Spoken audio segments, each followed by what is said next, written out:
শুভেচ্ছা প্রিয় দর্শক, যারা এই মুহূর্তে চ্যানেল আয়ের পর্দায় চোখ রাখছেন আপনাদের সকলকে সাদর আমন্ত্রণ জানাচ্ছি মেট্রোসম টু দ্য পয়েন্টের আজকের আয়োজনের সঙ্গে আছি আমি দীপ্তি চৌধুরী। বাংলাদেশে এখন আন্দোলন চলছে ছাত্র এবং শিক্ষকদের পক্ষ থেকে। শিক্ষকরা তাদের ন্যায্য দাবি আদায়ের জন্য আন্দোলন করছেন, কর্মবিরতি চলছে তাদের, এবং রাজপথ উত্তাল রয়েছে ছাত্রদের আন্দোলনের জন্য। সমস্ত কোটা বাতিলের আন্দোলনে রয়েছেন ছাত্ররা।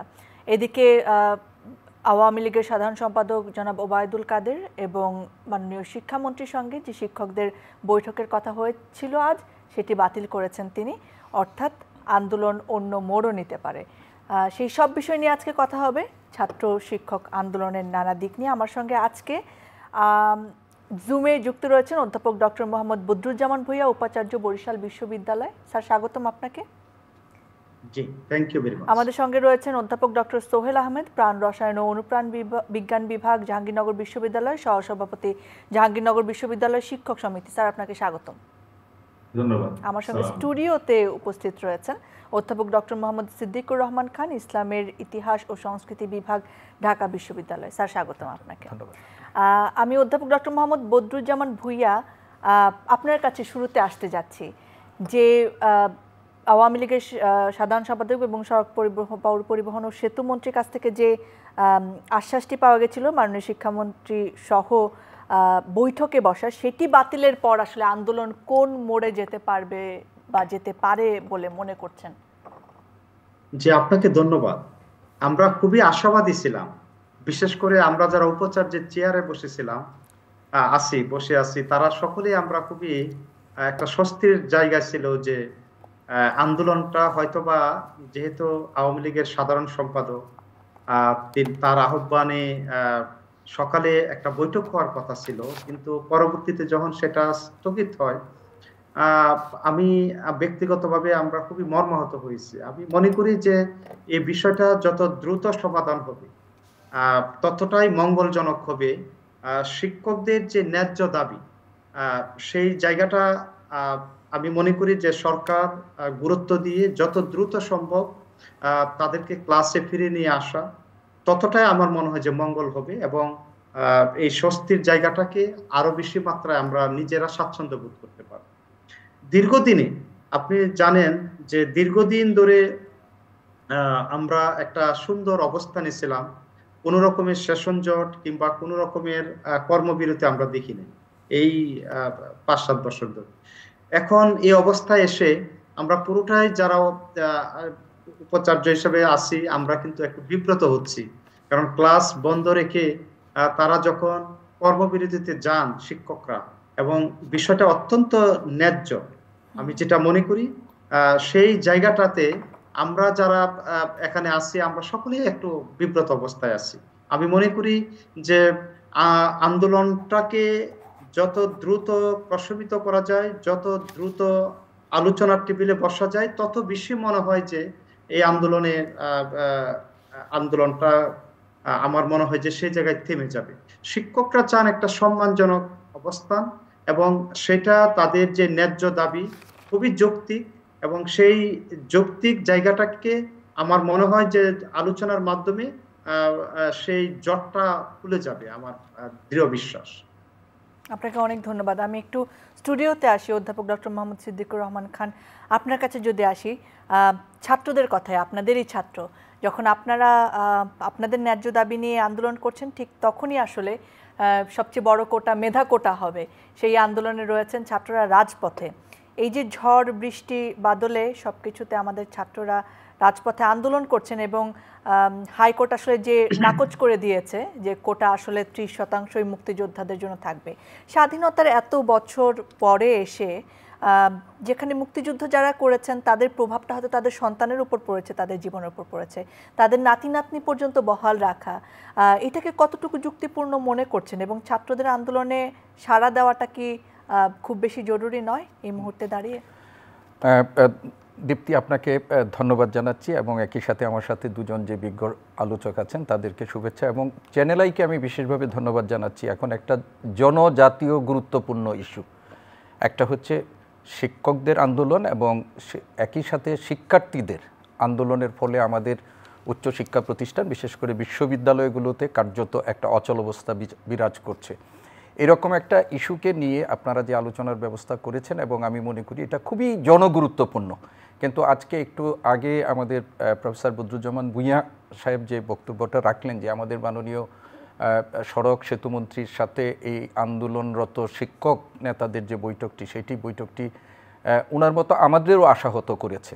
কেননা আপনি দেখেন আজকে শিক্ষকরা এই জায়গায় যে এসেছে এই আন্দোলনটা, সেটা কিন্তু গত মার্চ মাসে যখন সরকার প্রথম পরিপত্রের মাধ্যমে এই প্রত্যয় স্কিমের আওতায় স্বশাসিত স্বায়ত্তশাসিত তারপরে কি বলে আরও এই ধরনের সমগোত্রীয় সংবিধিবদ্ধ প্রতিষ্ঠানগুলোকে যখন এই প্রত্যয় স্কিমের আওতায় আনার জন্য সেই সময় থেকেই কিন্তু বিশ্ববিদ্যালয়ের শিক্ষকরা একটা নিয়মতান্ত্রিক আন্দোলনের মধ্যে ছিলেন। তারা তাদের সাংবাদিক সম্মেলনের মধ্য দিয়ে তাদের বক্তব্য বলেছেন এবং তারা তাদের সভা সমাবেশের মাধ্যমে বক্তব্য রেখেছেন। কিন্তু আমরা দেখি যে এই জিনিসটাকে সরকার কর্ণপাত না করায়, বিন্দুমাত্র আমলে না নেওয়ার জন্য একেবারেই শেষ মুহূর্তে এসে শিক্ষকরা এই ধরনের একটা কর্মসূচিতে যেতে বাধ্য হয়েছেন। আমরা একটা স্পষ্ট করে বলতে চাই, যারা এই আন্দোলনটা এখন পরিচালনা করছেন যে শিক্ষকরা, সেই শিক্ষকরা কিন্তু এই প্রত্যয় স্কিম কার্যকর হলেও ক্ষতিগ্রস্ত হবেন না। কিন্তু শিক্ষকদের কনসার্নটা কোথায়, যে পুরো উচ্চশিক্ষা ব্যবস্থা এবং এই শিক্ষা ব্যবস্থার সাথে যারা আমাদের উত্তর প্রজন্ম যারা যুক্ত হবেন তাদের জন্য একটা দীর্ঘমেয়াদী ক্ষতি, এবং এই ক্ষতিটা কিন্তু আমাদের শিক্ষা ব্যবস্থার উপরেই প্রভাব পড়বে। এবং এই আন্দোলনকে নিয়ে কেন্দ্র করে ইতিমধ্যে আমরা দেখেছি যে মাননীয় অর্থমন্ত্রী মহোদয় এটাকে অযৌক্তিক আন্দোলন বলেছেন এবং এর মধ্যে কোনো রেশনাল উনি খুঁজে পান নাই। আপনারা দেখবেন যে আমাদের বাংলাদেশের শুরুর দিক থেকে এর আগেও আমরা যখন দেখি পাকিস্তান আমলেও যত আন্দোলন শিক্ষকরা করেছেন এবং সর্বসাম্প্রতিক আমরা যখন সেনা সমর্থিত তত্ত্বাবধায়ক সরকার, প্রত্যেকেই সরকারই কিন্তু এই আন্দোলনগুলোকে অযৌক্তিকও বলেছে এবং আজকে এই সরকার এসেও আমাদের এই আন্দোলনটাকে অযৌক্তিক বলছেন। আমি ব্যক্তিগতভাবে এটাকে মনে করি যেটা অত্যন্ত ন্যায্য এবং যৌক্তিক। এগুলো আমরা ব্যাখ্যা করছি না এই কারণে ইতিমধ্যেই এই বিষয়গুলো নিয়ে আন্দোলনরত শিক্ষক এবং আপনাদের মিডিয়ার মাধ্যমে কিন্তু জাতির সামনে উপস্থাপন। এক কথায় আমরা বলতে চাই যে আজকে যারা আমরা কর্মরত আছি তারা ক্ষতিগ্রস্ত না হলেও আমাদের শিক্ষা ব্যবস্থার উপর যে দীর্ঘমেয়াদী নেতিবাচক প্রভাব পড়বে, শিক্ষক হিসাবে আমরা মনে করি যে এটাকে আমরা মানে একেবারে মেনে নিতে পারি না। অতএব আমাদের উত্তর প্রজন্মকে উচ্চশিক্ষার প্রতি আকর্ষণ, বিশেষ করে শিক্ষকতার প্রতি আকর্ষণ এবং একই সাথে শিক্ষা ব্যবস্থার উপর একটা দীর্ঘমেয়াদী ক্ষতি প্রতিরোধের লক্ষ্যে আমাদের এই আন্দোলন, এবং এটা যৌক্তিক এবং ন্যায্য আন্দোলন। আর দ্বিতীয় কথা যেটি আপনারা বলছিলেন যে আমাদের কোমলমতি শিক্ষার্থী যারা আছেন, আপনারা জানেন যে বাংলাদেশে একটা বেকার সমস্যা আমাদের একটা বড় সমস্যা। করোনা উত্তর সময়ে প্রতি বছরই কিন্তু আমাদের বেকারের তালিকায় আমাদের সংখ্যা এটা বৃদ্ধি পাচ্ছে। তো আমরা এই বাংলাদেশের 56% কোটা, এক সময় আমাদের চাকরিতে 56% কোটা ছিল, সেটি আমাদের শিক্ষার্থীদের এবং চাকরি প্রার্থীদের একটা দীর্ঘমেয়াদী আন্দোলন, এবং এই আন্দোলনে অনেকেই অনেক ধরনের নিপীড়ন নির্যাতনের শিকার হয়েছেন।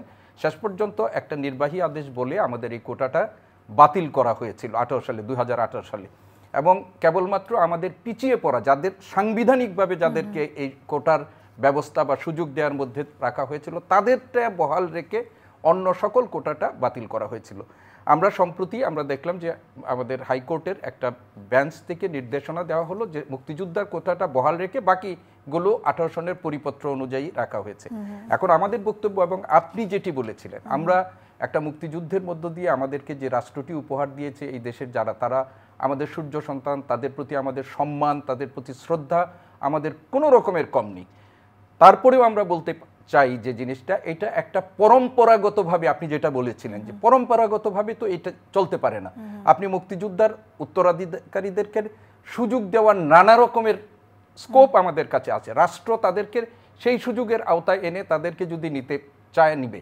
আপনি এই কোটার মাধ্যমে শুধুমাত্র যে মুক্তিযোদ্ধার কোটার মাধ্যমে যাদেরকে নিয়োগ দিচ্ছেন তাদের বলতেছেন যে সুযোগ দিচ্ছেন, কিন্তু দীর্ঘমেয়াদী প্রশাসনের একটা দক্ষ মেধাবীদের অনুপস্থিতিও কিন্তু আপনি নিশ্চিত করবেন।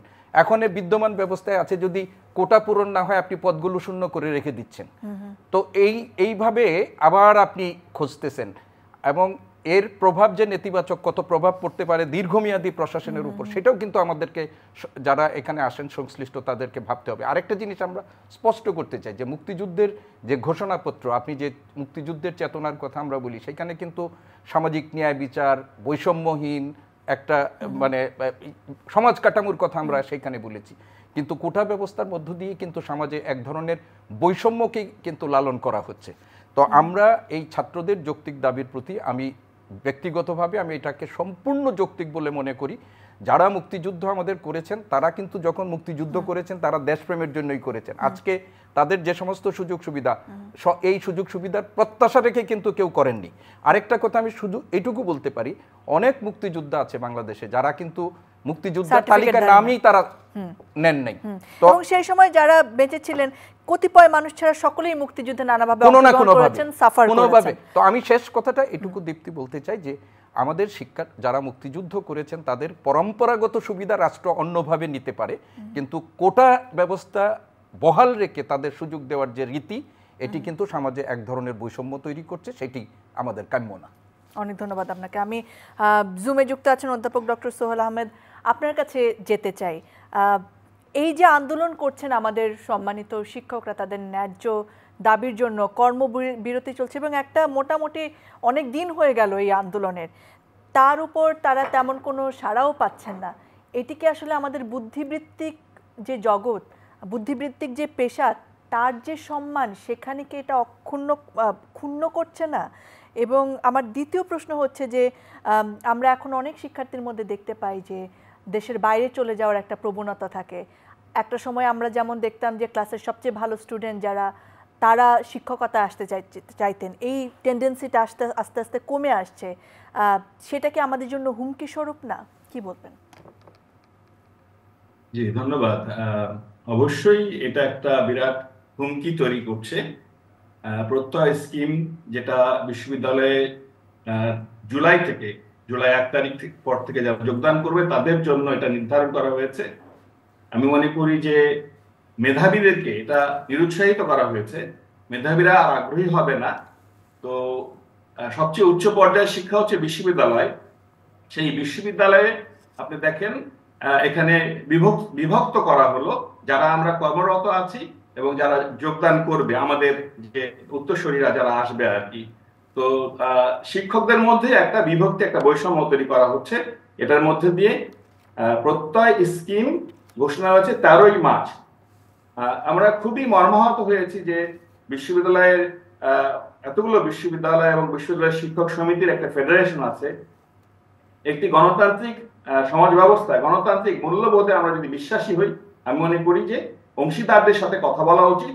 বিশ্ববিদ্যালয় শিক্ষক সমিতি ফেডারেশন ছিল, অত্যন্ত পরিতাপের বিষয় যে সেই শিক্ষক সমিতি ফেডারেশনের নেতৃবৃন্দের সাথে কোনো কথা বলা হয় নাই। এখানে দুটো স্কিম দেখেন আছে, একটা হচ্ছে কি প্রত্যয়, এটা হচ্ছে বিশ্ববিদ্যালয়ের শিক্ষক কর্মকর্তা কর্মচারীদের জন্য, এবং আরেকটি যেটা এই 1 জুলাই থেকে চালু হয়ে গেছে, আর আরেকটি যেটা সরকারি কর্মচারীদের জন্য, সেটা সেবক স্কিম। তো আপনারা খেয়াল করে দেখুন, সরকার তো চাইলে সেবক স্কিমটাও আগে চালু করতে পারতেন। আমরা দেখতাম যে সরকারি কর্মকর্তারা কি রিয়াক্ট করেন সেখানে। আমার আগে দেখা দরকার ছিল, সরকারেরই তো উচিত ছিল যে সরকারি কর্মকর্তাদের জন্য যে স্কিমটি তারা করেছেন সেটি আগে চালু করা, এবং পরবর্তীতে আপনারা 2015 সাল দিকে যদি চলে যান, সেখানে দেখবেন যে পেনশনটা আসলে কি, নিরাপত্তা দেওয়ার জন্য শিক্ষকদেরকে। বিশ্ববিদ্যালয়ে যারা শিক্ষকতা করেন তাদের একটু নিরাপত্তা দরকার। কর্মজীবন শেষে তারা এককালীন টাকা পেতেন। 2015 সালের আগে তারা কিন্তু এককালীন টাকা পেতেন, এবং সেটা এককালীন সেটা উত্তোলন করারও সুযোগ ছিল 15 সালের আগে, সমুদায় টাকা। কিন্তু 15 সালের পরে সেটা কিন্তু চেঞ্জ হয়ে গেছে, সেটি আর তোলা যায় না। অর্ধেক এখন নিতে পারেন, এবং হচ্ছে যে বাকি অর্ধেক মাসিক যতদিন বেঁচে থাকবেন। আর প্রত্যয় স্কিমে সেটিও থাকছে না। বর্তমান যেটা চালু আছে আমাদের জন্য, সেখানে প্রতি ইয়েতে 5% হারে বাড়তো, প্রত্যয় স্কিমে কিন্তু সেটা বাড়ছে না। এবং আপনি যদি খেয়াল করে দেখেন যে 2022 সালে বিশ্ব স্বাস্থ্য সংস্থা বলেছে যে আমাদের বাংলাদেশিদের গড়ায়ু 74 বছর, প্রায় 75 বছরের মতো, এবং এখানে শেষ সীমা রাখা হলো কত, 75। তার মানে কি, মানে এরপরে আর প্রয়োজন নেই শিক্ষকদের। তো শিক্ষকদেরকে সবচেয়ে অসম্মান করা হচ্ছে। আপনি যে কথাটা বলেছেন যে আজকে যে সভাটি হওয়ার কথা ছিল, আগেও তারা যেমন হয়নি, আজকে আমাদের বাংলাদেশ আওয়ামী লীগের সাধারণ সম্পাদক এবং মাননীয় সড়ক যোগাযোগ সেতু বিষয়ক যে মন্ত্রী ওবায়দুল কাদের সাহেব, উনি শিক্ষকদের সাথে একটি বৈঠক হওয়ার কথা ছিল ফেডারেশনে। আনফরচুনেটলি সেটা হয়নি, আমরা অত্যন্ত মর্মাহত হয়েছি। বাট আমাদের শেষ আশা ভরসা আপনারা বলতে পারেন সবসময় সংকটে দেখেছি আমাদের মাননীয় প্রধানমন্ত্রী শেখ হাসিনা, তিনি অবশ্যই সবকিছু দেখছেন। আমাদের দৃঢ় বিশ্বাস আমরা আসলে শিক্ষকরা এইভাবে ক্লাসের বাইরে, গবেষণাগারের বাইরে সময় কাটাতে চাই না। আমাদের আজকে 1 জুলাই থেকে আজকে হচ্ছে 4 জুলাই, 4 দিন হয়ে গেছে। আমরা সত্যি আমাদের যে প্রতি অবহেলা করা হচ্ছে, এটি জাতির জন্য কখনোই মঙ্গলজনক না। আপনারা দেখেন, শিক্ষায় জাতি মেরুদণ্ড বলি, আবার বলি যে শিক্ষকরা মানুষ গড়ার কারিগর। এটি কি আছে আসলে আদৌ? শিক্ষকদের প্রতি কি সম্মান করা হচ্ছে সরকারের পক্ষ থেকে? নিশ্চয়ই না। আমি আমাদের শেষ আশা ভরসার জায়গা আমাদের মাননীয় প্রধানমন্ত্রী, তার কাছে তার হস্তক্ষেপ চাইছি। কারণ এভাবে যদি চলতে থাকে এটি আসলে জাতির জন্য, দেশের জন্য কখনোই মঙ্গলজনক হবে না। শিক্ষকদেরকে ক্লাসে, পরীক্ষাগারে এবং গবেষণাগারে ফেরার সুযোগ করে দিন, সেটি আমরা সরকারের কাছে আহ্বান জানাই। এবং আজকে যে হতাশা তৈরি হয়েছে শিক্ষকদের মধ্যে, সেটা কখনোই আমাদের জন্য মঙ্গলকর না। আপনি দেখেন আমাদের যে সার্কভুক্ত দেশগুলো, ভারত, শ্রীলঙ্কা, পাকিস্তান, সেখানে শিক্ষকরা কত সম্মানিত। এখানে আনফরচুনেটলি প্রাইমারি থেকে টারশারি পর্যন্ত শিক্ষকরা কিন্তু বাংলাদেশে সম্মানিত না। 15 সাল থেকে শুরু হয়েছে। আমি মনে করি যে একটি স্বার্থান্বেষী মহল তারা এটার সাথে যুক্ত। একই সাথে দেখেন যে এই যে মার্চে হলো প্রত্যয় স্কিম, এবং কিছুদিন আগে কোর্টে, হাইকোর্টে কে বা কারা নিশ্চয় গিয়েছে, এতদিন কেন যায়নি, কেন এই সময় এটা করা হলো? একই সাথে দেশে দেখেন অনেক চিহ্নিত অনেককেই দেখা যাচ্ছে যে বড় বড় কর্মকর্তা, আমাদের বাংলাদেশ পুলিশের প্রধান, বাংলাদেশ সেনাবাহিনীর প্রধান, তাদের এবং রাজস্ব কর্মকর্তা, তাদের দেখা যাচ্ছে যে হাজার হাজার কোটি টাকা লুটপাট করে তারা নিয়ে গেছে বাইরে। তো এটি অত্যন্ত, এটি আমার কাছে মনে হচ্ছে যে একটি মহল সেটিকে ঢাকার জন্য আমাদেরকে অন্যদিকে ঠেলে দিতে চাচ্ছেন কিনা। তো আমি আশা করব আমাদের মাননীয় প্রধানমন্ত্রী এই বিষয়টিতে দ্রুত হস্তক্ষেপ করবেন এবং বিশ্ববিদ্যালয় শিক্ষক সমিতি ফেডারেশন আছে, আমাদের যারা প্রতিনিধি, তাদের সাথে বসে একটি দ্রুত সমাধান করবেন। এই প্রত্যয় স্কিম যে প্রজ্ঞাপন ঘোষণা করা বাতিল করে শিক্ষকদের যে সম্মান আছে সেটি দেওয়া হোক, সেই জায়গায় প্রতিষ্ঠিত করা হোক, আমরা এটা আশা করছি। আপনার বক্তব্যটি আমরা বুঝতে পেরেছি। অধ্যাপক ডক্টর মোহাম্মদ বদরুজ্জামান ভূঁইয়া, আপনার কাছে আসতে চাই। আন্দোলন 4 দিন হয়ে গেল আপনাদের কর্মবিরতির, এবং যে আশ্বাসটুকু দেখা গিয়েছিল সেটিও আসলে নিভে গেছে, এবং পরবর্তীতে আসলে কি আশ্বাস পাবেন বা কি হবে সেটা আপনারা এখনো জানেন না। তবে এই আন্দোলন চালিয়ে যেতে আপনাদের আর কি পরিকল্পনা আছে, যে দাবি আদায়ের আগ পর্যন্ত আপনারা আর কি করতে পারেন, বা কোন উপায়ে আসলে দাবিটি আদায় হতে পারে বলে মনে করছেন? ধন্যবাদ। দেখুন, আমাদের সম্মানিত দুজন সহকর্মী অত্যন্ত সুন্দরভাবে, খুব আবেগ দিয়ে এই কথাগুলো কিন্তু তুলে ধরেছেন। বিশ্ববিদ্যালয়ের শিক্ষকরা তাদের সমস্ত ক্যারিয়ার, জীবন সময় আমরা যদি দেখি যে খুবই বর্ণাঢ্য। একজন শিক্ষক হিসাবে তারাই আসেন যারা শ্রেণীকক্ষে ফার্স্ট, সেকেন্ড, থার্ড হন, তারাই সাধারণত এই পেশায় আসেন। কিন্তু দুঃখজনক হলেও আজকে যে বৈষম্যের শিকার হচ্ছেন শিক্ষকরা, সেটা কিন্তু কোনোভাবে মেনে নেওয়া যাচ্ছে না। আমরা যেটা চাচ্ছি আমাদের সম্মানের জায়গাটা, এবং আমি একটা দৃঢ় বিশ্বাস আমাদের, সেটা হলো যে মাননীয় প্রধানমন্ত্রী জননেত্রী দেশরত শেখ হাসিনা, তিনি বঙ্গবন্ধুর কন্যা, এবং তার হাতেই আমি মনে করি যে এটা সমাধান হবে। এবং মাননীয় শিক্ষামন্ত্রী থেকে সকলেই কিন্তু এক আছেন যে এই বিষয়টা যত দ্রুত সম্ভব সমাধান করা। একটু কালক্ষেপণ হচ্ছে, আমার মনে হয় যে খুব দ্রুততার সাথে জটটা খুলে যাবে। এটা 2-1 দিনের ভিতরে সম্ভবত এই বিষয়ে আমরা দেখতে পাবো। আমরা তাই আশা করি। আপনার কাছে আমি একটা সম্পূরক প্রশ্ন রাখতে চাই ছাত্র আন্দোলন নিয়ে। এই যে রাজপথ একেবারে উত্তাল হয়ে আছে, কোটা যে সংস্কার সেটি, মানে কোনো প্রকার কোটা তারা চাচ্ছেন না। এই বিষয়ে কি আপনার মনে হয় না যে আমরা বলি বাংলাদেশ একটি গণতান্ত্রিক রাষ্ট্র, এবং আমরা বলি যে আমরা গণতন্ত্রেই বিশ্বাস করি, সেই জায়গায় কত পার্সেন্ট শিক্ষার্থী আসলে কোটা চান, কত পার্সেন্ট চান না, সেই বিষয়ে কি কোনো পদক্ষেপ গ্রহণ করা যেতে পারে বলে আপনি মনে করছেন? কারণ আমরা দেখেছি যে অনেক মুক্তিযোদ্ধার সন্তানরাও বলেন বা প্রজন্মরাও বলেন যে তাদের আসলে এই কোটার দরকার নেই। সেক্ষেত্রে কি বলবেন? না, দেখুন, বিষয়টা উচ্চ আদালতে বিচারাধীন আছে। যেহেতু বিচারাধীন বিষয়, সেখানে মন্তব্য করাটা তো খুবই অযৌক্তিক আমি মনে করি। তারপরেও আমি মনে করি যে এই বিষয়টা দ্রুত সমাধান হওয়া উচিত। 2018 সালে তো একটা সমাধান এসেছিল, কিন্তু আবার হাইকোর্টের নির্দেশনায় কিন্তু সেটা একটা আবার আন্দোলনটা বেগবান হয়েছে। তো আমার যেটা মনে হয় যে এই জায়গায় একটা, যেহেতু আজকে বিচার অবস্থাটা কিন্তু আজকে একটু স্থগিত ছিল, সেটাও আমার মনে হয় যে সামনের দিনে আমরা দেখতে পাবো যে একটা বিচার প্রক্রিয়াটা যত দ্রুত হবে, যত ত্বরান্বিত হবে, তখন একটা সিদ্ধান্তের জায়গায় আসবে।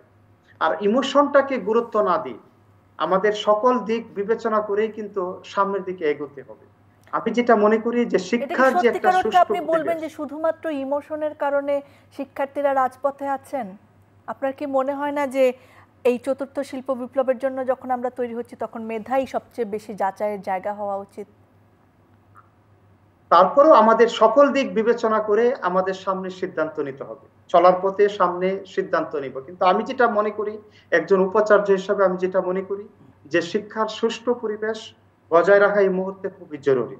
এবং সকলে ক্লাসে ফিরে আসুক, শিক্ষক শিক্ষার্থী সকলে মিলে আমরা ক্লাসে ফিরে যাই। আমরা চাই বিশ্ববিদ্যালয় সহ সকল জায়গার পরিবেশটা সুন্দর থাকুক, সমুন্নত থাকুক। তাহলে আমি মনে করি যে আমাদের যে সঠিক যে কাজ, সেই কাজটা আমরা বাস্তবায়ন করতে পারবো। কিন্তু এই জায়গায় সিদ্ধান্ত নিতে যত বাধাগ্রস্ত হবে, যত দেরি হবে, তত বেশি কিন্তু আমাদের ভিতরে একটা কনফিউশন সৃষ্টি হবে এবং কোমলমতি শিক্ষার্থী সহ শিক্ষকরাও কিন্তু তাদের কার্যক্রমে বাধাগ্রস্ত হবে।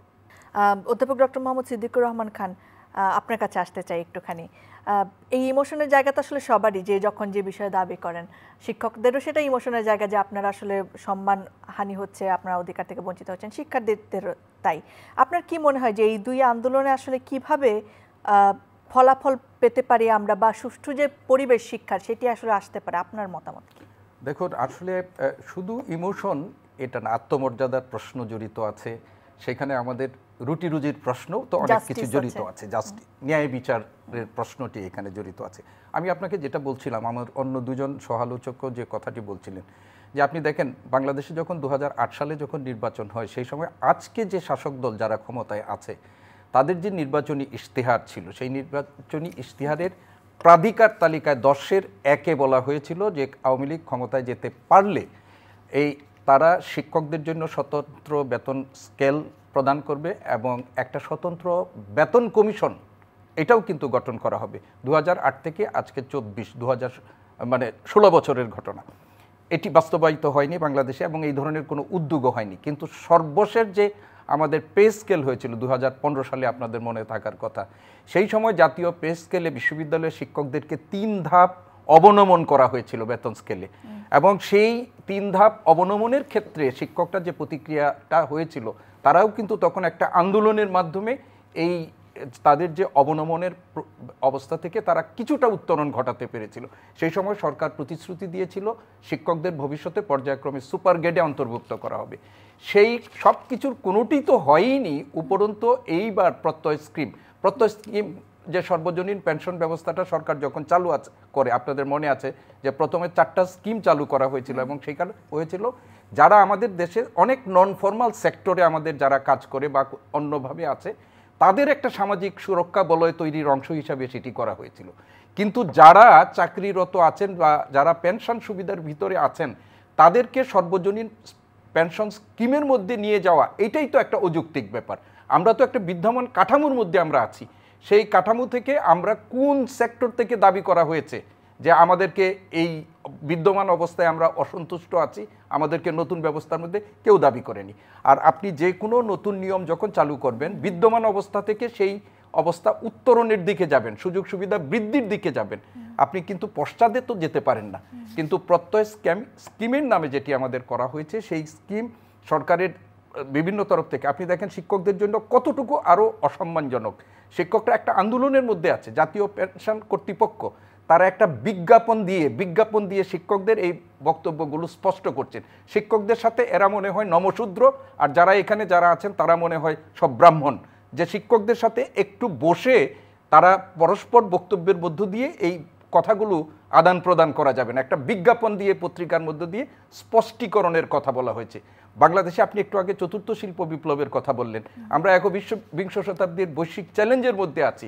আপনি বলছেন স্মার্ট বাংলাদেশ বিনির্মাণ করবেন, সেই যে চতুর্থ শিল্প বিপ্লবের কথা বলেন, তাছাড়া আপনি একবিংশ শতাব্দীর চ্যালেঞ্জ মোকাবিলার জন্য যোগ্য দক্ষ মানব সম্পদের কথা বলেন, আপনি স্মার্ট বাংলাদেশ বিনির্মাণের জন্য স্মার্ট গ্রাজুয়েট নির্মাণের এই দায়িত্ব কে পালন করবে? আপনার রাষ্ট্রের কোন সংস্থা পালন করবে? শিক্ষকরা পালন করবে। সেই শিক্ষকদেরকে আপনারা কত সম্মানজনক, কথায় কথায় আমরা বলি যে এই সরকার হচ্ছে শিক্ষক বান্ধব সরকার। একটু আগে আমাদের একজন সহকর্মী বলেছে যে দক্ষিণ এশিয়ার দেশগুলো না, এশিয়ার দেশগুলোর মধ্যে আমাদের প্রাইমারি, যেটা আমাদের শিক্ষার ভিত্তি, সেই শিক্ষার 49টা দেশের মধ্যে 45তম দেশ হচ্ছে আমরা। মানে আমাদের পরে শিক্ষকদের বেতন কাঠামোতে আর 4টা দেশ বাকি আছে। আর দক্ষিণ এশিয়ার দেশগুলোর মধ্যে আমরা আফগানিস্তানের থেকেও পিছনে আছি। আমাদের জিডিপির সর্বশেষ আপনি জানেন যে 1.76% আমরা শিক্ষা খাতে বরাদ্দ দিচ্ছি। আর আমরা বড় বড় কথা বলছি যে আমরা শিক্ষার জন্য অনেক কিছু করছি। আমরা যদি আকার আয়তনের দিক থেকে আপনি বরাদ্দ বৃদ্ধি করছেন, কিন্তু আপনি জিডিপির হিসাবে দেখেন, শতাংশের হিসাবে দেখেন, সেখানে কি করছি আমরা?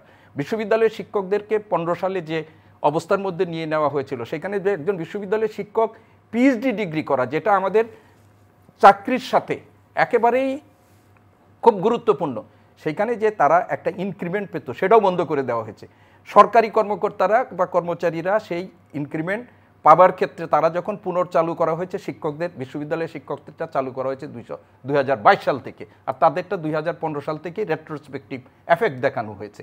তো এই যে যদি তারপরে যদি আপনি বলেন যে চতুর্থ শিল্প বিপ্লব বা একবিংশ শতাব্দীর চ্যালেঞ্জ মোকাবেলা বা ডিজিটাল বাংলাদেশ, স্মার্ট বাংলাদেশ বিনির্মাণের জন্য দক্ষ মানব সম্পদ তৈরি করার দায়িত্বটা আপনি শিক্ষকদের দিবেন, আর তাদেরকে সামাজিকভাবে আর্থসামাজিকভাবে অসম্মানজনক অবস্থার মধ্যে ঠেলে দিয়ে আপনি তাদের কাছ থেকে সেটি আদায় করে নেবেন, কোনো দিনই সেটি সম্ভব হবে না।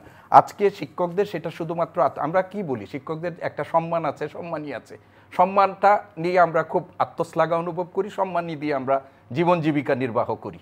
তো আমাদের এই দুটো জায়গায়তেও আপনারা হাত দিচ্ছেন। ফলে আজকে শিক্ষকরা যে আন্দোলন করছে, আমি আবারও স্পষ্ট করে বলতে চাই, যে শিক্ষকরা আন্দোলনের সাথে যুক্ত আছেন, অভিযোগ করা হচ্ছে যে আমরা ছাত্রদের শিক্ষা ব্যবস্থাকে জিম্মি করে আন্দোলন করছি। আপনি দেখেন বাংলাদেশে যদি এই জিম্মি অবস্থা এই ঢাকা বিশ্ববিদ্যালয়ের শিক্ষক বা বিশ্ববিদ্যালয়ের শিক্ষকরা না করতেন, তাহলে 71-এ মুক্তিযুদ্ধ হতো না, এরশাদ বিরোধী আন্দোলনে সাফল্য হতো না। আজকে যে সরকার ক্ষমতায় এসেছে, সেই সেনা সমর্থিত সরকারকে উৎখাত করার ক্ষেত্রে বা তাদের 2007 সালে যদি ঢাকা বিশ্ববিদ্যালয়ের শিক্ষকরা জেলে না যেতেন, বিশ্ববিদ্যালয়ের শিক্ষকরা যদি জেলে না যেতেন, ছাত্ররা যদি জেলে না যেতেন, সেই সরকার আরও কতদিন টিকে থাকতো আমরা জানি না। কিন্তু আজকে এই শিক্ষকরা আপনাদের ক্ষমতায় যাওয়ার পথ তৈরি করে দিবে, আপনাদের সরকার পরিচালনার জন্য দক্ষ মানব সম্পদ তারা সরবরাহ করবে। আর আপনারা বলবেন এরকম করে যে শিক্ষকরা প্লেন লিভিং, মানে সবসময় আমাদের সিম্পল লিভিং হবে, হাই থিঙ্কিং। আজকের প্রতিযোগিতামূলক এই বিশ্ব ব্যবস্থাপনার ক্ষেত্রে আপনি যদি সমাজের কোনো একটা শ্রেণীকে, বিশেষ করে শিক্ষকদের মতো শ্রেণীটাকে অবহেলিত অবস্থায় রেখে দিয়ে আপনি যদি রাষ্ট্রের উন্নয়ন ব্যবস্থাটাকে সাস্টেইনেবল করার জন্য যদি আপনি স্বপ্ন দেখেন, এটা স্বপ্নের মধ্যেই থাকবে, এই স্বপ্ন বাস্তবায়ন হবে না। তো আমি শেষ এটি বলতে চাই যে আমাদের শিক্ষকদের যৌক্তিক আন্দোলনটি 3টি দাবিতে হচ্ছে। একটা হলো আমাদের যে স্বতন্ত্র বেতন কাঠামো আপনারা প্রতিষ্ঠা করবেন বলে প্রতিশ্রুতি দিয়েছিলেন, সেইটা সুপার গেট যেটা দিবেন বলে প্রতিশ্রুতি দিয়েছেন, সেটার বাস্তবায়ন। আর একটা হলো প্রত্যয় স্কিমের আওতা থেকে শিক্ষকদের বের করে নিয়ে আমাদের বিদ্যমান ব্যবস্থাটা বহাল রাখেন। এটাই আমরা আমাদের শ্রেণীকক্ষে যেতে চাই, গবেষণা কাজে যেতে চাই, জাতির জন্য আমরা আমাদের সেবার হাতটা প্রসারিত করতে চাই। বাহ, অধ্যাপক ডক্টর মোহাম্মদ সিদ্দিকুর রহমান খানের কাছে আমরা তার দাবির কথা শুনলাম। আমি একটু অধ্যাপক ডক্টর সোহেল আহমেদ আপনাকে দিয়ে শেষ করব আজকের আয়োজন, আপনার দাবির কথাটিও শুনতে চাই। ধন্যবাদ। আপনি আসলে কারেক্টলি বলেছেন, একটি কথা আমার কাছে খুব ভালো লাগছে, মেধার কোটাই সবচেয়ে বড় কোটা, মেধা কোটাটি সবচেয়ে বড় কোটা হওয়া উচিত যদি হয়। যে দুটো বিষয়ে আন্দোলন হচ্ছে, তবে শিক্ষকরা করছেন, আবার ছাত্ররাও নেমে গেছে। দুই জায়গাতেই কিন্তু আসলে মেধাবীদের সুযোগ থেকে বঞ্চিত করার একটা প্রক্রিয়া বলতে পারেন। প্রত্যয় স্কিমে যাতে মেধাবী শিক্ষার্থীরা শিক্ষক হতে আর আগ্রহী হবে না, আবার অন্যদিকে ধরেন যে আমাদের যে মেধাবী শিক্ষার্থী যারা যে সরকারি যে চাকরি কর্মক্ষেত্র সেখানে যে তাদের যে সুযোগ ছিল এবং মেধাবীরা যদি সেখানে চাকরি করার সুযোগ পেত, সেখানে তো একটা দক্ষ জনশক্তি তৈরি হতো। তো যেখানে আমরা আসলে বাংলাদেশ মধ্যম আয়ের দেশে পরিণত হয়েছে, যেখানে বাংলাদেশ আমরা আমাদের মাননীয় প্রধানমন্ত্রী বলছেন যে 4th ইন্ডাস্ট্রিয়াল রেভলিউশন এবং স্মার্ট বাংলাদেশ বিনির্মাণ করবেন, এটি করতে হলে বিশ্ববিদ্যালয়ের শিক্ষকদেরকে অসম্মান করে সেটি কখনোই সম্ভব নয়। অবশ্যই এই প্রত্যয় স্কিম এটি অবমাননামূলক শিক্ষকদের জন্য। শিক্ষকদের আন্দোলন অত্যন্ত যৌক্তিক। আমাদের সংবিধানে দেখেন বলা আছে, একসময় আমরা আমাদের মুক্তিযুদ্ধের মধ্যে দিয়ে 4টি যে মূল মন্ত্র ছিল তার একটি ছিল সমাজতন্ত্র, সেটি পরবর্তীতে পরিবর্তিত হয়ে সামাজিক ন্যায় বিচার হয়েছে। এই প্রত্যয় স্কিম বা 2015 সাল থেকে এখন পর্যন্ত যা চলছে সেটি শিক্ষকদের যে সামাজিক সুবিচার কি আসলে শিক্ষকরা পেয়েছেন, সামাজিক ন্যায় বিচার কি পেয়েছেন? অবশ্যই সামাজিক ন্যায় বিচার থেকে শিক্ষকরা বঞ্চিত হচ্ছেন।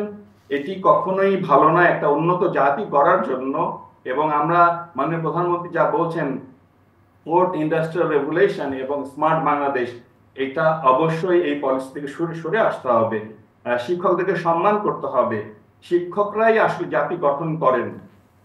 তো এই যে যা কিছু হচ্ছে আমার কাছে মনে হয় যে একটি স্বার্থান্বেষী মহল বাংলাদেশ আওয়ামী লীগের সরকারকে এবং এটা হচ্ছে বিতর্কিত করছে, অজনপ্রিয় করছে। তাই আগেও বলেছি যে আমাদের আশা ভরসার জায়গা মাননীয় প্রধানমন্ত্রী। আজকে যা হয়েছে সকালে সেটা আমাদের কাছে কাঙ্ক্ষিত ছিল না, গত 3 মাসেও যা হয়েছে সেগুলো কাঙ্ক্ষিত ছিল না। আমরা ক্লাস পরীক্ষায় ফিরে যেতে চাই। আমাদের সন্তানরা রাস্তায় যে আন্দোলন করছে বৃষ্টিতে ভিজে, আমরা এটা দেখতে চাই না। তারা লেখাপড়া করবে, গবেষণা করবে, ভালোভাবে তারা পরীক্ষা দিয়ে মেধার পরিচয় দিয়ে তারা হচ্ছে চাকরি পাবে। অবশ্যই সরকার 2018 সালে যে ব্যবস্থা নিয়েছিলেন আমাদের শিক্ষার্থীদের আন্দোলনের মুখে, সেই বিষয়ে পুনর্বিবেচনা করবেন। রাষ্ট্রের অংশ সবকিছুই, তো সেটি সম্ভব আমার দৃঢ় বিশ্বাস। আর শিক্ষকদেরকে সম্মানটা দ্রুত ফিরে দেওয়া হোক, শিক্ষকদের প্রতি সামাজিক ন্যায় বিচার নিশ্চিত করা হোক, এটি আমার বক্তব্য। অনেক ধন্যবাদ জানাচ্ছি আপনাদের তিনজনকে আমাদের আজকে সময় দেওয়ার জন্য। এবং শিক্ষকদের মনে যে অসন্তোষ রয়েছে ছাত্রছাত্রীদের মনে, সেই অস্থির পরিবেশ বিমোচন হয়ে আমাদের একটি শান্তি সুন্দর শিক্ষাঙ্গন এবং শিক্ষার পরিবেশ তৈরি হবে, সেটি আমাদের সকলের প্রত্যাশা। প্রিয় দর্শক, এই আশা রেখে আজকে মেট্রোসন টু দ্য পয়েন্ট থেকে বিদায় নিচ্ছে। দেখা হবে আবার।